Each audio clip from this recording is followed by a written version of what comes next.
Hello everyone, it's Rex here with Carpenter Plus. Wanted to share this shop tip. I'm getting ready to do a fair amount of hand sanding on a couple projects that we've got going on. And before I did that, I was gonna rewrap some of my worn out sanding blocks with fresh sandpaper. And I thought I'd share that process with you. All right, so what you'll need for this is some worn out sanding blocks, fresh sandpaper, straight edge, utility knife, and some spray adhesive. I like to start with cutting on my pieces to size.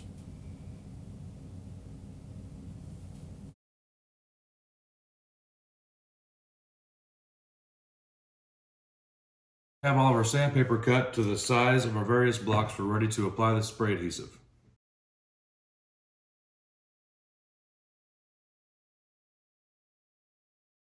All right, so we've given the adhesive a couple minutes to dry. It's tacky, and now we will apply our sandpaper.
There you have it. Freshly skinned sanding blocks, ready for lots of sanding. So thanks for watching, and hopefully it was helpful to you.